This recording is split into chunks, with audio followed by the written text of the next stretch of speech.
La inquietante noche en el hospital. La luna llena se alzaba sobre el antiguo hospital de Santa Mónica, cuyas ruinas eran silueteadas por un cielo límpido y estrellado. A su encuentro venían tres amigos de Elena, Tomás y Oscar, impulsados por la curiosidad y las historias de miedo que embargaban a la ciudadanía sobre aquel lugar. Una mezcla de temor y emoción hacía vibrar sus corazones mientras se adentraban en los vastos y desolados pasillos del hospital. Elena era la más valiente del grupo. Su cabello negro y una chispa de determinación en sus ojos la hacían parecer invencible ante el peligro. Tomás, de mirada escéptica y un escepticismo pragmático, siempre buscaba explicación lógica a los fenómenos más extraños. Oscar, el más joven, acompañaba a sus amigos más por la promesa de una aventura que por un verdadero interés en lo paranormal. A medida que avanzaban, el eco de sus pasos perturbaba el silencio sepulcral que gobernaba el edificio abandonado. Cada puerta que cruzaban parecía cobrar vida con un quejido siniestro, como si las sombras mismas trataran de advertirles que retrocedieran. Dicen que aquí habita el espíritu de la enfermera que perdió a su paciente favorito, murmuró Elena, mientras su linterna iluminaba una habitación plagada de mobiliario roto. Deberíamos hacer una sesión de espiritismo, propuso, más para probar la reacción de sus amigos que por verdadera convicción. Tomás rodó los ojos, aunque un temblor sutil traicionó su calma. Deja de decir tonterías, replicó. Es solo un lugar antiguo y desolado, perfecto para alimentar supersticiones. No obstante, el escalofrío que recorrió su espinazo le recordaba que el miedo no necesitaba de creencias para existir. Oscar, sin embargo, se abrazaba a su cámara como si de un amuleto protector se tratara, intentando capturar en imágenes lo que sus ojos no podían ver claramente. Chicos, ¿estáis viendo eso?, susurró, señalando la ventana al final del pasillo. Una cortina rasgada se movía sin viento, dibujando sombras danzantes en los muros carcomidos. No tardaron en llegar a la capilla, donde antiguamente se ofrecían consuelos a las almas torturadas por la enfermedad. Todavía quedaban vestigios de lo que fue un altar, y unas cuantas bancas mutiladas por el tiempo. Elena puso su mochila en una de ellas y sacó una pequeña ouija improvisada.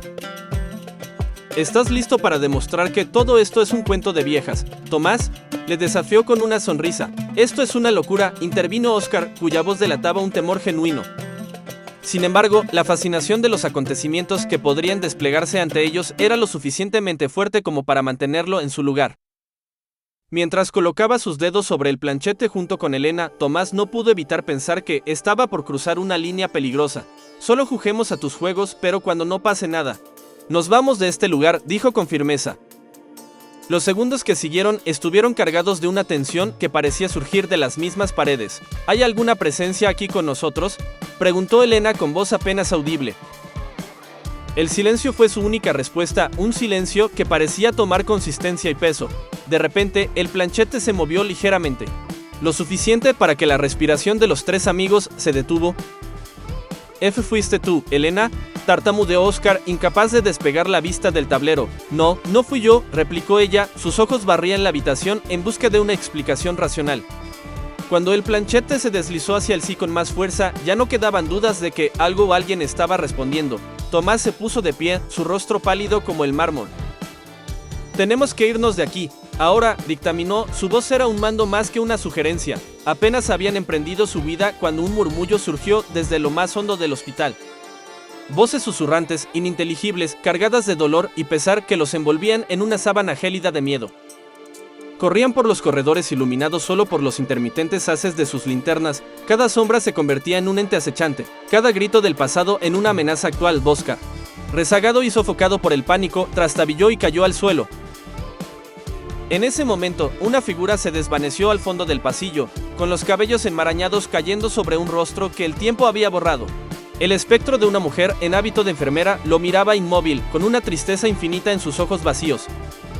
El miedo lo paralizó, pero sus amigos volvieron a por él, arrastrándolo lejos de la visión que se desintegró como niebla al amanecer. En una carrera desesperada alcanzaron la salida y el mundo real nunca se había sentido tan acogedor ni tan vivo como en ese instante de liberación. A la mañana siguiente, mientras el susto se desvanecía con los primeros rayos del sol, decidieron hablar. Hablar no solo entre ellos, sino con los habitantes de una ciudad que había convertido el miedo en leyendas, olvidando que, alguna vez, personas de carne y hueso habitaron aquel hospital. Tomás, con su mente analítica, comprendió que esas apariciones y fenómenos podían ser un llamado desesperado de atención, un eco del sufrimiento del pasado que requería ser escuchado y honrado. Elena sentía que debían compartir su historia para que la memoria y el respeto reemplazaran al miedo y las fábulas sin fundamento. Así, Oscar tomó sus fotografías y, aunque no capturó fantasmas, consiguió imágenes que hablaban de la historia y la humanidad del lugar. 3 amigos organizaban visitas guiadas al hospital, explicando su verdadera historia y desmitificando leyendas. La última de estas visitas coincidió con la noche en que habían vivido su terrorífica experiencia un año después.